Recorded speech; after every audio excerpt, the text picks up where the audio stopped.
80 years late, but never too old, a war hero's quest to become a pianist. It was a late autumn afternoon, and the small town of Brookside was quiet, as it always was this time of year. The leaves had turned amber and gold, floating down to the sidewalks like whispers of forgotten days. For John Miller, though, the silence of the town felt more like an emptiness inside him than the peacefulness everyone else seemed to enjoy. At 80 years old, life had settled into a steady, predictable routine. Breakfast at 7 a.m., reading the newspaper by 8, a walk through the park, lunch at noon, and so on. Every day was a repeat of the last, each moment drifting by like the leaves on the wind. But today, something was different. As John passed the window of Henderson's music shop, a sound stopped him in his tracks. It wasn't the usual hum of the street or the faint murmur of cars passing by. It was the sound of a piano. Soft, melodic, and full of life. A young girl, no more than 10, was seated at the grand piano inside, her small hands moving delicately across the keys, coaxing out a simple yet beautiful tune. John stood frozen, watching through the glass. Memories of his childhood surged up, unbidden, filling him with a longing he hadn't felt in years. He had always loved the piano. As a boy, before the war, he would listen to old records, his heart full of dreams about becoming a pianist one day. But that was before life had other plans for him.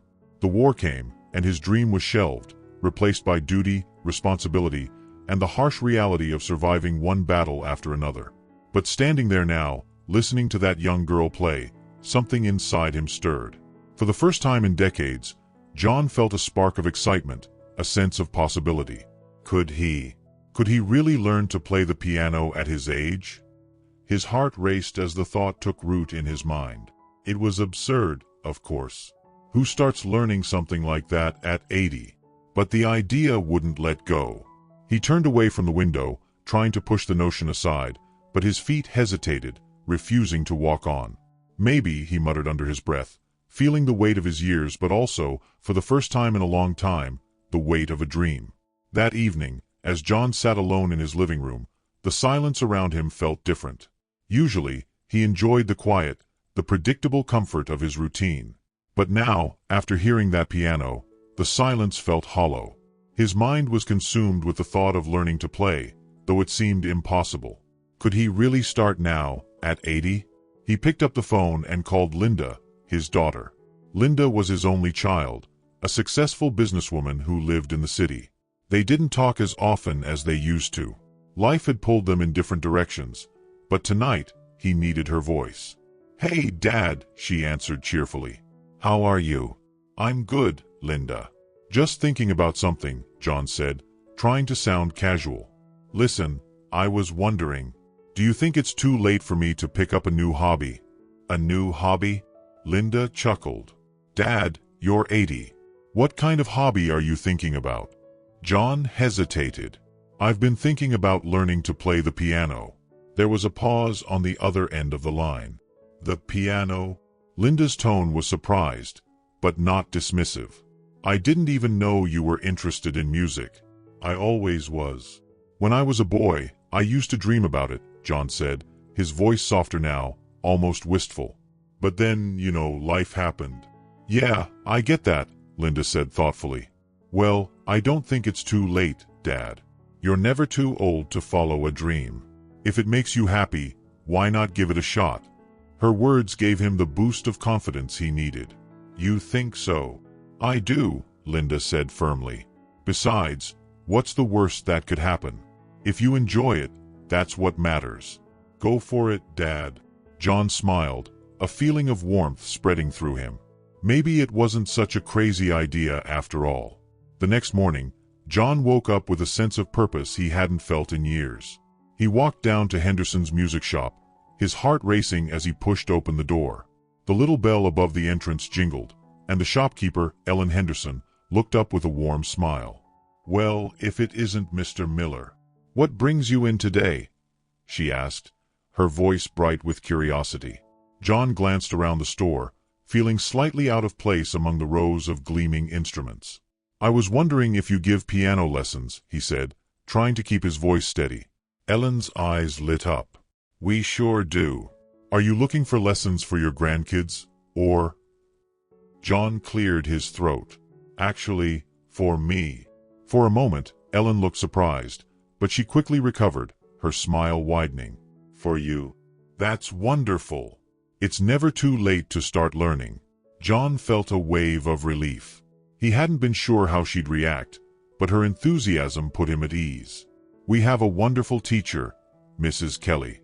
She's very patient and experienced. I think you'd really enjoy working with her, Ellen said, walking over to her appointment book. Would you like to schedule your first lesson? John took a deep breath and nodded. Yes. Yes, I would. As Ellen wrote down the details, John felt the weight of his decision settling in. This was it, the beginning of something new, something he had dreamed of all his life. And as he left the store with a small smile on his face, he realized he wasn't just learning to play the piano. He was learning to live again. When the day of John's first piano lesson arrived, he felt the familiar rush of nerves that reminded him of the days before a big battle. He chuckled at the thought. At his age, he had faced far more intimidating challenges than a piano lesson. But as he sat in the small, brightly lit music room waiting for Mrs. Kelly, he couldn't shake the jittery feeling. The door creaked open, and Mrs. Kelly entered with a warm, welcoming smile. She was in her mid-50s, with silver-streaked hair and an air of calm about her that instantly put John at ease. You must be Mr. Miller. It's wonderful to meet you. Please, call me John, he said, standing and shaking her hand. John it is, she replied, sitting beside him on the piano bench. I have to say, I admire your spirit. Starting something new at your age shows real courage. John grinned, feeling a bit of his anxiety melt away. Well, I don't know about that. I just figured it's now or never. Mrs. Kelly laughed softly and opened a beginner's book, setting it on the piano stand. That's the right attitude. Now, let's start with something simple. I'll teach you a basic scale, and we'll go from there. John watched her fingers move across the keys with grace and precision, the sound of each note sharp and clear. When it was his turn, however, his fingers fumbled over the keys, stiff and uncooperative. He managed to play a shaky version of the scale, but it wasn't pretty. Mrs. Kelly smiled encouragingly. You're doing great, John. Remember, it's all about practice. Your hands just need time to get used to the movements. John appreciated her patience, but as the lesson progressed, his frustration began to build. His mind understood what needed to be done, but his hands were slow to follow. Every time he tried to play even the simplest melody, his fingers tripped over one another. By the end of the hour, John felt a mix of excitement and exhaustion. That was harder than I expected, he admitted with a sheepish smile. Mrs. Kelly chuckled. Learning an instrument always is at first. But don't worry. You've got the heart for it, and that's what matters most. We'll take it one step at a time. As John left the lesson, he realized that this journey was going to be far more challenging than he had anticipated. But instead of discouraging him, the difficulty made him more determined. After all, he had never backed down from a challenge before. Over the next few weeks, John's routine transformed. Mornings, once filled with leisurely walks and idle moments, were now devoted to practice. His old upright piano, which had sat in the corner of his living room gathering dust, became the centerpiece of his day. The room often echoed with the sound of clumsy scales and hesitant melodies, a far cry from the music he had always dreamed of playing. It didn't take long for the initial excitement to wear off, replaced by the grind of slow progress. John's fingers still felt stiff, and no matter how much he practiced, his hands didn't seem to cooperate the way he wanted them to. The arthritis in his joints, which had never bothered him much before, now seemed determined to remind him of his age. One afternoon, after a particularly frustrating practice session, John slumped in his chair, staring at the keys in defeat. "What am I doing?" he muttered to himself.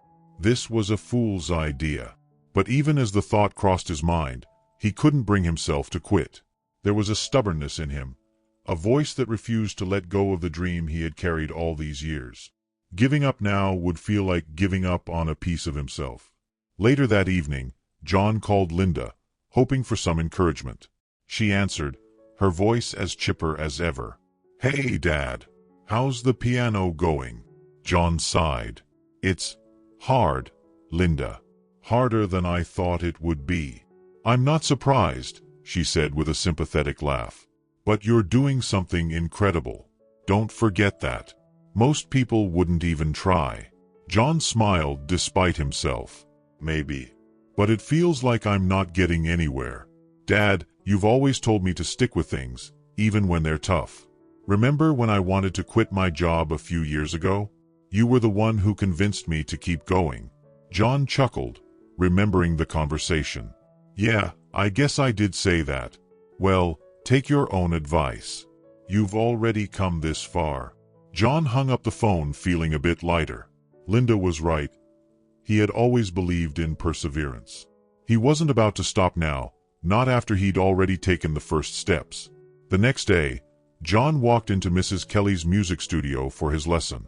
As he sat down at the piano, he noticed someone new in the room, a young man, probably in his early 20s, standing near the doorway. He was tall, with messy dark hair and a relaxed air about him, but there was something in his eyes that caught John's attention, a kind of quiet intensity. John, this is David, Mrs. Kelly said with a smile. He's one of my other students, and he's just finished his lesson. I thought you two should meet. David walked over and extended his hand. Nice to meet you, Mr. Miller. Call me John, he replied, shaking David's hand. The young man's grip was firm, and his smile was genuine. You're learning piano too? John asked, curiosity piqued. David nodded. Yeah, I've been at it for a few years. It's tough, but worth it. John could see the passion in David's eyes, and it struck him. Here was someone so much younger, with so much time ahead of him, yet they were both struggling through the same journey. Despite the difference in their ages, John felt an instant connection. As David left, Mrs. Kelly smiled knowingly. David is very talented, but he's had his own share of struggles. I thought it might help you to meet someone who's been where you are. John appreciated the gesture. It was easy to feel isolated in his efforts, but meeting David reminded him that he wasn't alone. Learning the piano was a challenge, yes, but it was also something shared by people of all ages and walks of life. For the first time in weeks, John felt a renewed sense of purpose. The following week, John bumped into David again outside the music studio. They exchanged pleasantries, and to John's surprise, David lingered, eager to chat. As they talked, John learned that David had his own story. He had started playing piano in his late teens, not as a hobby, but as an escape from the pressures of his demanding college life. I guess we all have our reasons for learning, David said, leaning against the brick wall outside the studio. For me, it was a way to cope. My parents wanted me to go into finance, but I wanted to study music. I picked up the piano thinking it might help me decide what I really wanted. John nodded, feeling a kinship with David he hadn't expected. Funny, I never had that choice. I wanted to play when I was a kid, but life didn't go that way. The war, then the family. Before I knew it, 80 years had gone by. David gave him a thoughtful look. You've been through a lot more than most people, John. And you're still learning something new. That's incredible. John smiled, feeling the weight of David's words. It was easy to forget sometimes that age didn't make his journey less valuable. It made it more meaningful. They were two different generations, standing at very different points in their lives, but both chasing after the same goal. It felt like an invisible bridge had formed between them, one that made John feel less alone in his struggle. Hey, David said suddenly, how about we meet up sometime and practice together? We could learn from each other. John hesitated for a moment, and used to the idea of playing with someone else, but then he nodded. I'd like that. It was the start of an unexpected friendship, one that gave John the encouragement he needed. Practicing with David, even if their styles were different, helped him see his progress through fresh eyes. David's youthful energy was infectious, while John's persistence and wisdom inspired David to keep pushing himself. Each week, they met after lessons, swapping tips and talking about their lives over coffee, the piano becoming a shared passion between them. As the months passed, John's playing began to improve, though it was still far from the virtuoso level he had dreamed about.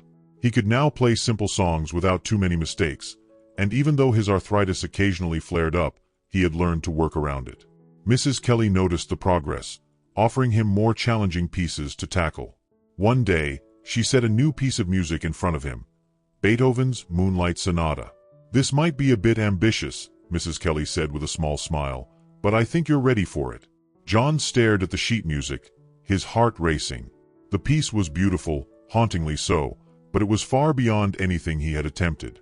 "You think I can do this?" Mrs. Kelly nodded, her eyes kind but firm. "It will take time, but I believe in you." John felt a swell of determination. The Moonlight Sonata had always been one of his favorite pieces, and the idea of playing it, even just the first movement, felt like a step toward becoming the pianist he had always dreamed of. But it wasn't easy. The intricate fingerwork, the delicate balance between the soft and intense parts of the song, it all required a level of skill and control that he wasn't sure he had. Every day he practiced. Some days went well, the melody flowing from his fingers with surprising grace. Other days were filled with frustration, his hands stiffening or the notes sounding off. It was during one of these difficult sessions that Linda called. "Hey, Dad," her voice crackled through the phone. "How's everything going?" John wiped his forehead, his fingers aching from hours of practice. "Tough," he admitted. "I'm working on something big. Something I'm not sure I can pull off." Linda's tone softened. "Is it the piano?" "Yeah," John said, glancing at the sheet music. "Beethoven. It's harder than I thought it'd be."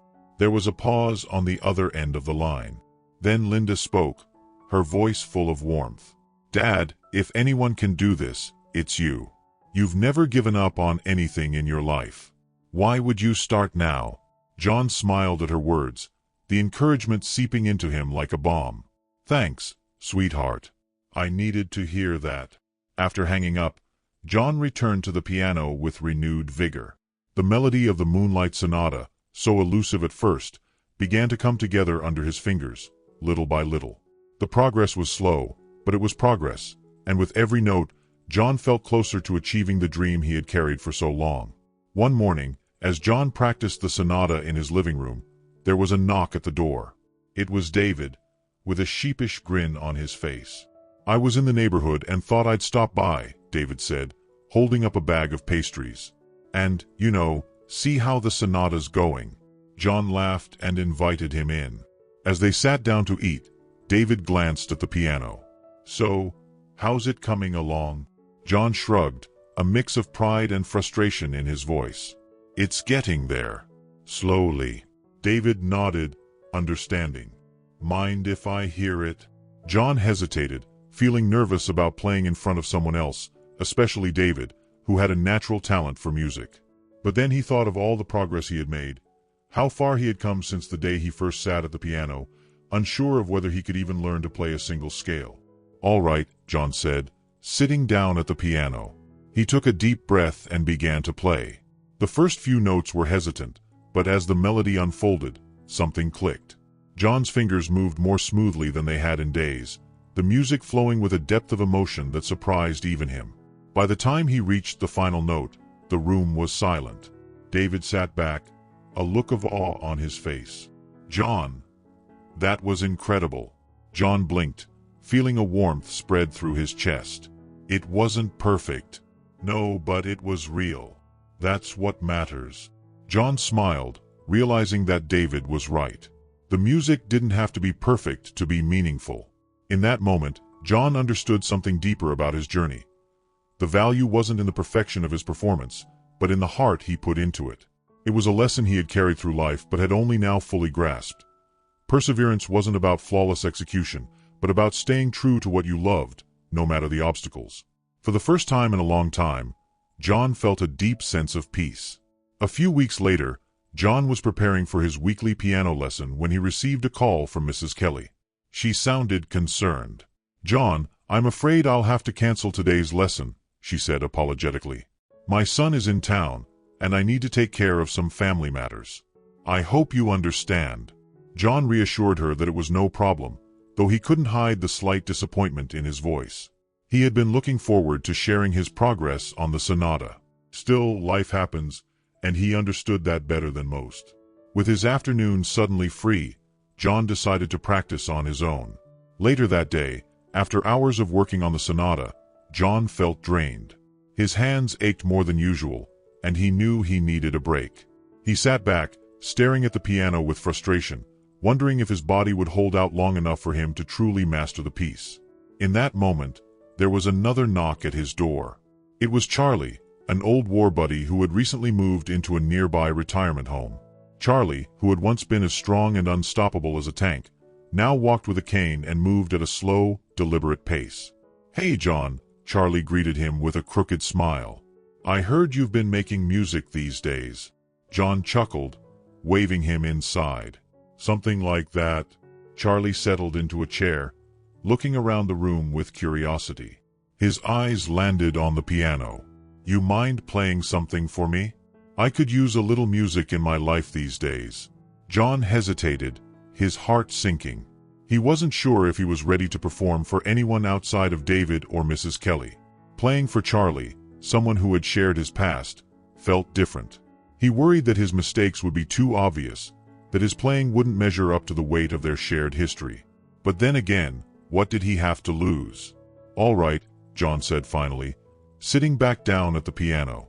He placed his fingers on the keys, the familiar feel of them grounding him. He started slowly, playing a simple, nostalgic melody, a tune he remembered hearing on the radio during the war. As he played, memories of those difficult times filled the room, but instead of the usual heaviness, there was a strange sense of comfort. When he finished, the room was silent. John turned to see Charlie, his eyes glistening with unshed tears. That was beautiful, John," Charlie said quietly. "You brought something back. Something I hadn't felt in a long time." John swallowed hard, moved by his friend's words. It wasn't the flawless performance he had once dreamed of giving, but it didn't need to be. For Charlie, it had been enough. And in that moment, John realized that music had the power to heal in ways he hadn't anticipated. It wasn't about technical perfection, it was about the emotions it stirred, the connections it made. After that humbling encounter with Charlie, John began to see his music in a new light. His drive to perfect Beethoven's Moonlight Sonata was still strong, but now it wasn't just about proving something to himself. It was about sharing that music with others, about offering something meaningful to the people in his life. John decided to visit Charlie regularly, bringing his small, portable keyboard with him. Each time he came, he played for Charlie and the other residents at the retirement home, simple tunes and familiar melodies that brought smiles to faces long worn by time. It became a routine. Every Saturday, John would bring his music to people who needed it, even if they couldn't always express it. One afternoon, after finishing a particularly heartfelt performance, the head nurse, Samantha, approached John with a smile. "You've really brought something special to this place, Mr. Miller," she said. "The residents look forward to your visits every week." John waved her off modestly. "I'm no concert pianist." Samantha smiled warmly. "Maybe not, but what you're giving them is more valuable than any concert. You're giving them joy. You're giving them memories." Her words stayed with John long after he left the home that day.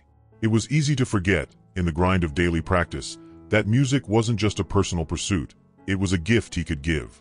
And as he saw the joy it brought to others, he realized that he had found something far more important than mastering the piano. He had found a purpose.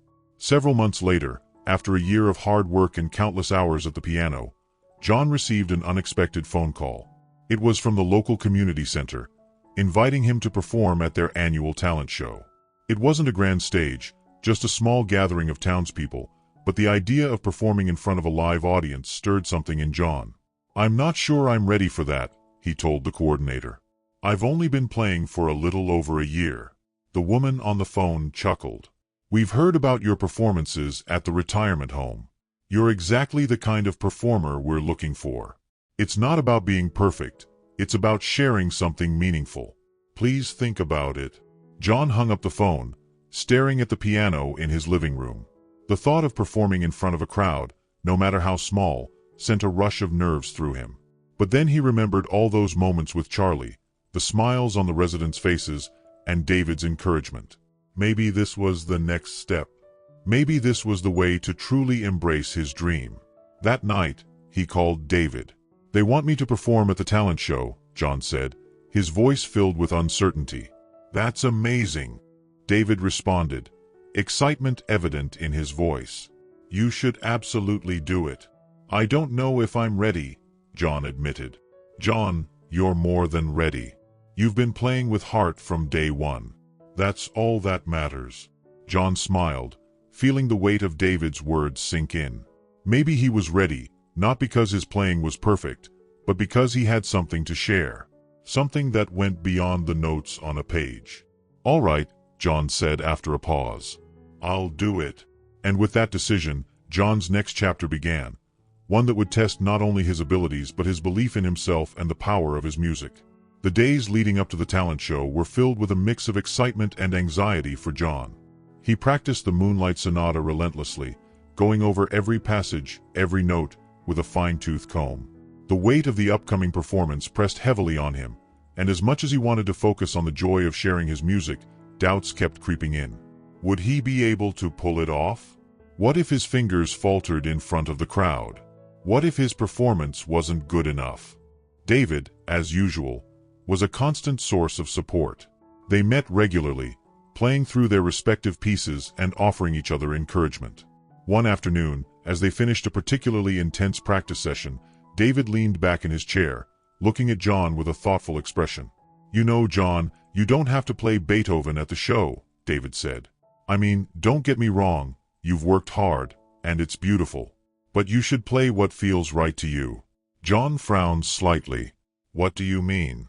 "The sonata's been my goal since I started." David nodded, choosing his words carefully. "I know. But I've noticed something when we play together. Your best moments, the ones that really move people, aren't always the most technically perfect. They're the ones where you're playing from the heart, where the music feels like it's coming from somewhere deeper. Maybe it's not about playing the most difficult piece. Maybe it's about sharing the music that means the most to you." John sat in silence for a moment, David's words weighing heavily on him. He had been so focused on mastering the sonata, on proving that he could do it, that he had forgotten the simple joy of playing. Maybe David was right. Maybe the performance wasn't about impressing people. It was about sharing a piece of himself. That night, John sat at his piano, not practicing, but simply playing. He played the songs that had stayed with him over the years, the tunes he had hummed as a child, the melodies that had kept him company during long, lonely nights. By the end, his heart felt lighter, and he knew what he had to do. The day of the talent show arrived, and Brookside's community center was abuzz with excitement. The small auditorium was packed with familiar faces, neighbors, friends, and even some of the residents from the retirement home, including Charlie, who had managed to make it with Samantha's help. Linda had even come down from the city, sitting proudly in the front row, her eyes full of warmth and support. As John stood backstage, waiting for his turn, he could feel his heart pounding. His fingers felt stiff, his nerves on edge. Despite all his preparation, the reality of performing in front of so many people felt daunting. He glanced around at the other performers, mostly young kids with their families, and wondered again if this had been a mistake.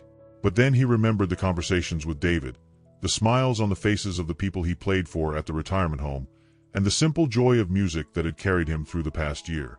This wasn't about proving anything. It was about sharing something personal, something real. When his name was called, John walked slowly onto the stage, the spotlight warm on his skin. He sat down at the grand piano, taking a deep breath as his hands hovered over the keys. For a moment, the noise of the crowd faded, and all that remained was the quiet hum of anticipation. Instead of diving into the sonata as he had originally planned, John began to play a different piece. It was a simple tune, one that he had loved since childhood, Clair de Lune by Debussy. The notes flowed gently from his fingers, filling the auditorium with a soft, ethereal melody. As he played, John lost himself in the music, forgetting the crowd, forgetting his fears.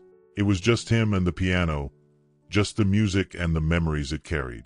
When the final notes faded into the silence, there was a moment of stillness.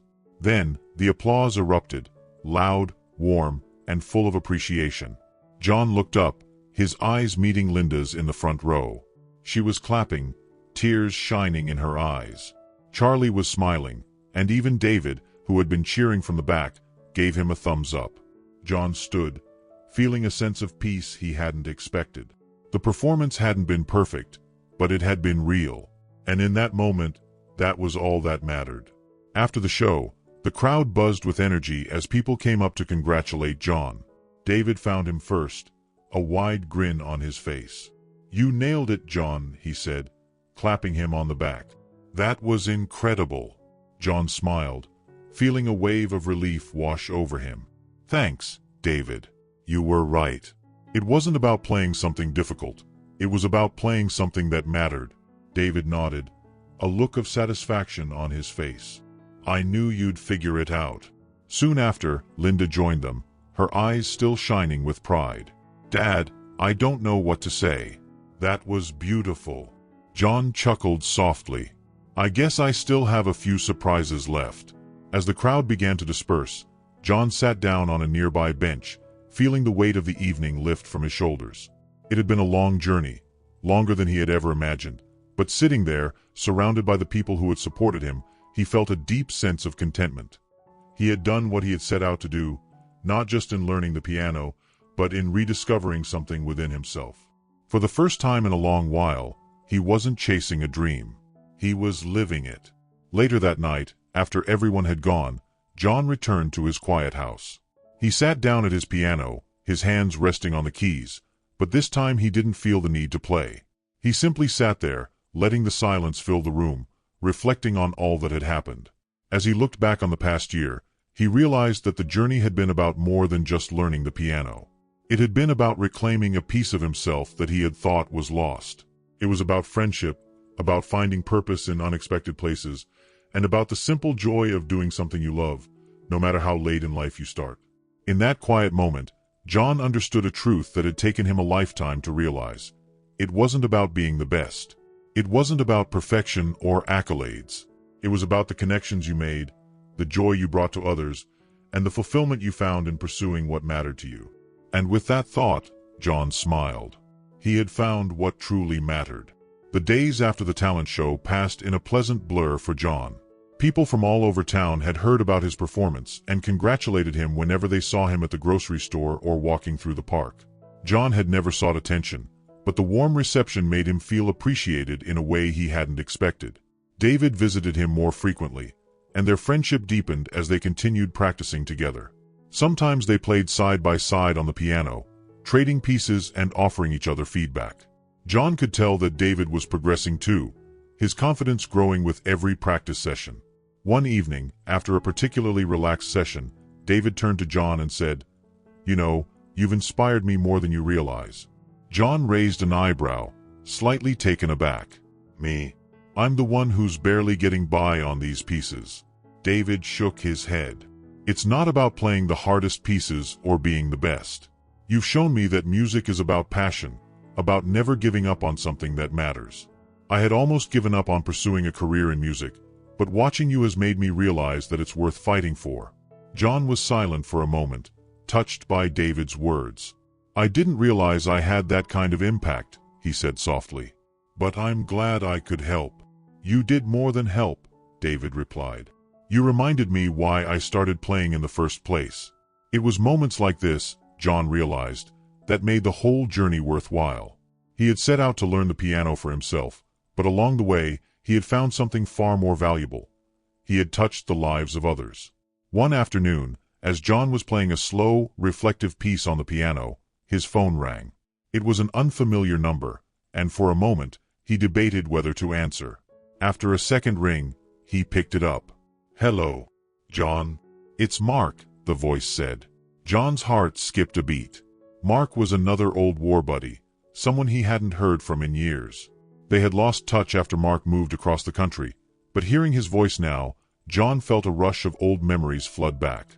"Mark, it's been ages. How are you?" "I'm good, John. I heard through the grapevine that you've taken up the piano." John chuckled. "Word travels fast, doesn't it?" Mark laughed. "Well, it's not every day you hear about an 80-year-old starting something like that. But I've got to say, I'm impressed. You've always been stubborn as a mule when you set your mind to something." John smiled, recognizing the familiar teasing tone. "I guess I've still got some fight left in me." They talked for a while, reminiscing about old times and catching up on life. Before hanging up, Mark added, "You know, John, I always admired your perseverance. Even back in the war, you never let anything stop you. It's good to know that hasn't changed." John sat back after the call, thinking about how much had changed since those days, and how much, in some ways, hadn't.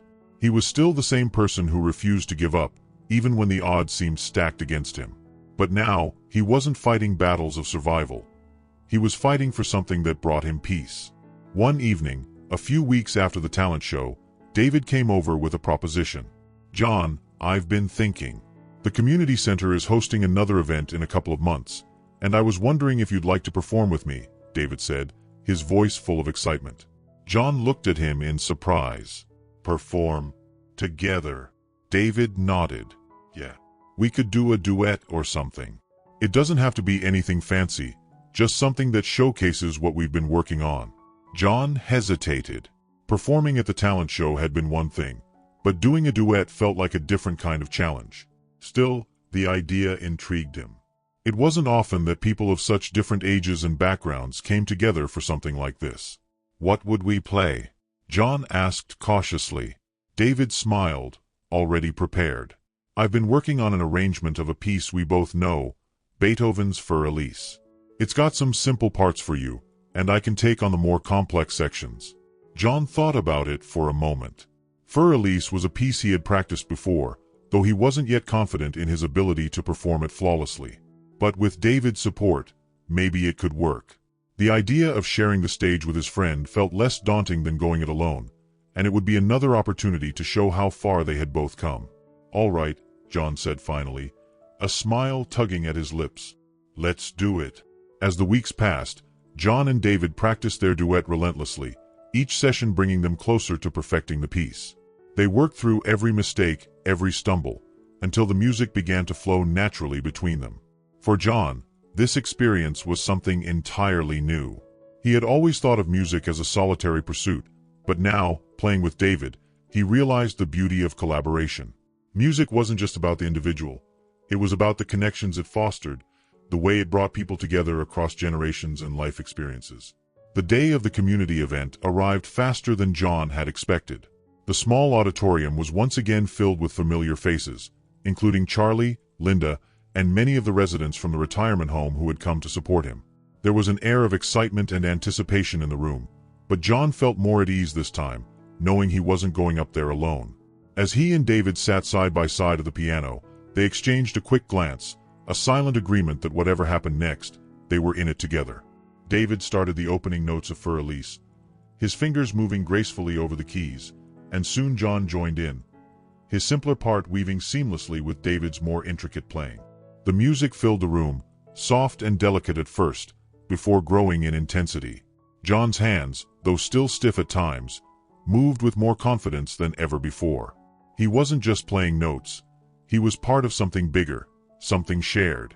As they played, John felt a deep sense of connection, not only with David but with the music itself. Each note carried memories, emotions, and years of unfulfilled dreams.